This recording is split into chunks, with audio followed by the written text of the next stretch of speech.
اور مجھے جا کر سونے کا کہا تھا۔ میں سو جاتی۔ کاش بابا کو بتا دیتی کہ ٹرپ یہاں جا رہا ہے، وہ بھی منع کر دیتے۔ وہ گھٹنوں میں سر دے کر رونے لگی۔ عافیہ میری گاڑی کی چابی دینا، شان نے پریشانی سے کہا۔ بات ہوئی آپ کی کسی کے ساتھ؟ ہاں ہوئی تو ہے، وہیں جا رہا ہوں۔ وہ شخص بہت پریشان تھا اور مجھے ملنے کے لیے اس نے بلایا ہے۔ آپ بس دعا کریں کہ ہماری بچی واپس آ جائے۔ شان باہر نکل گیا۔ بابا آپ اکیلے نہ جائیں، میں بھی آپ کے ساتھ چلتا ہوں۔ ہارون اپنے سر پر ٹوپی پہن رہا تھا۔ نہیں بیٹا، آپ یہیں رکیں، شان نے اسے منع کر دیا۔ لیکن بابا، بیٹا امی اکیلی ہیں اور پریشان بھی، تو ان کے پاس رکو، ٹھیک ہے نا؟ اوکے بابا۔ میڈم سونی؟ میڈم نورین نے میڈم سونی کو ایک طرف بلایا۔ جی بولے میڈم، سچ بتائیں کیا بات ہے؟ میڈم سونی نے ساری بات میڈم نورین کو بتائی۔ ان کی آنکھیں پھٹی کی پھٹی رہ گئیں۔ مجھے تو یقین نہیں آ رہا، میڈم نورین نے کہا۔ مجھے بھی نہ آتا اگر میں اپنی آنکھوں سے وہ سب کچھ نہ دیکھ لیتی۔ سر وسیم نے کہا ہے کہ اس بات کا ذکر بچوں کے سامنے نہ کیا جائے۔ میڈم سونی نے وارننگ دی۔ اوکے، بس دعا ہے کہ سر وسیم کو جلدی سے کوئی مل جائے، کیونکہ کالج سے یہاں پہنچنے میں بھی 4 گھنٹے لگتے ہیں۔ میڈم نورین بہت ڈر چکی تھیں، اتنی ساری بچیوں کی ذمہ داری تھی ان پر، اوپر سے معلوم نہیں کہ ماجرا کیا تھا۔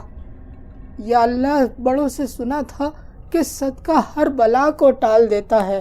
میری بچی صحیح سلامت واپس آ جائے، میں یتیم خانے میں کھانا بھیجوں گی، جو ہمارے پسندیدہ بیل ہیں ان کی قربانی دوں گی، اور وہ سب غریبوں اور یتیموں میں تقسیم کروں گی۔ میرے مالک، کسی آزمائش میں نہ ڈالنا۔ معلوم ہے مجھے کہ تو سب جہانوں کا پروردگار ہے اور تجھے ان چیزوں کی کیا ضرورت، لیکن میرے مالک، یہ صدقہ قبول کرنا اور رد نہ کرنا۔ عافیہ جائے نماز پر بیٹھی روئے چلی جا رہی تھی اور دعا مانگ رہی تھی۔ امی آپ پریشان نہ ہوں، انشاءاللہ حور صحیح سلامت واپس آ جائے گی۔ حور قلعے کی بالکنی میں کھڑی تھی اور تھر تھر کانپ رہی تھی۔ اس نے میڈم سونی اور میڈم نورین کی گفتگو سن لی تھی۔ یہ کیا ہو گیا؟ کس نے مارا ہوگا ان کو اتنی بے دردی کے ساتھ؟ ان کے والدین پر کیا گزرے گی؟ وہ تو امید میں بیٹھے ہوں گے کہ ہم واپسی کے لیے نکل چکے ہوں گے، اور یہ بارش بھی تو آج رکنے کا نام ہی نہیں لے رہی۔ سر وسیم کا اگر کسی سے رابطہ نہ ہوا تو، اگر ان کو کوئی مل نہیں سکا تو، کاش ہماری بس ٹھیک ہوتی۔ حور نے بس کی طرف دیکھا، تبھی اس کو بس میں ہلچل محسوس ہوئی۔ اس نے دھیان لگایا تو اس کو سر وسیم کی چیخ سنائی دی۔ وہ بھاگ کر اپنی ٹیچرز کے پاس گئی۔ میڈم، کیا ہوا حور؟ کنٹرول کرو اپنے آپ کو، جب تک سر نہیں آ جاتے۔ واش روم یا کہیں بھی باہر جانے کی پرمیشن نہیں دے سکتے ہم، میڈم نورین نے کہا۔ جاؤ اور جا کر اپنی جگہ پر بیٹھ جاؤ۔ میڈم، سر وسیم کے چیخنے کی آواز آ رہی تھی بالکنی سے، حور نے سیدھے سیدھے بول دیا، اور بس میں بھی ہلچل تھی۔ کیا؟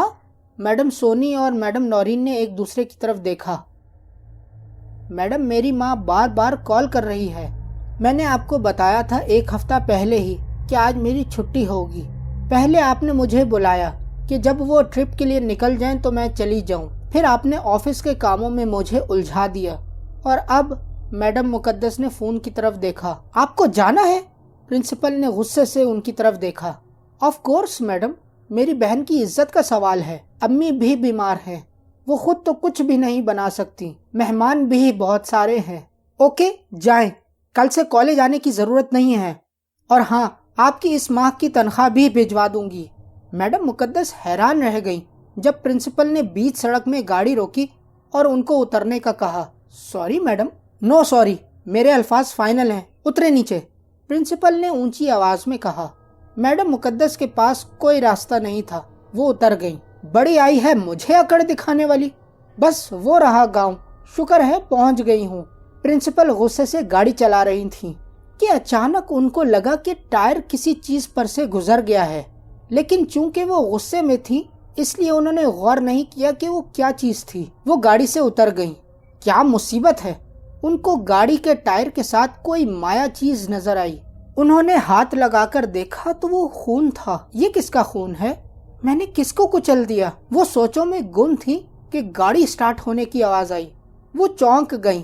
کھڑے ہوکر دیکھا تو گاڑی میں کوئی نہیں تھا۔ تبھی ان کو گاڑی سے ٹکر لگی اور وہ سڑک پر نیچے گر گئیں۔ ابھی سنبھلی نہ تھیں کہ گاڑی ان کے اوپر سے گزر گئی۔ تھوڑا آگے جا کر دوبارہ بریک لگی اور گاڑی پیچھے آئی اور ان کو کچل دیا۔ ایسا کوئی 10 بار ہوا، یہاں تک کہ پرنسپل کی ہڈیاں اور گوشت الگ ہو چکے تھے۔ دماغ کھوپڑی سے باہر کو بہہ نکلا تھا۔ تبھی گاڑی آگے بڑھی اور پہاڑ سے نیچے گر گئی۔ سڑک بالکل صاف تھی، جیسے یہاں کوئی آیا ہی نہ ہو، اور نہ ہی اس کا اتنا بے دردی سے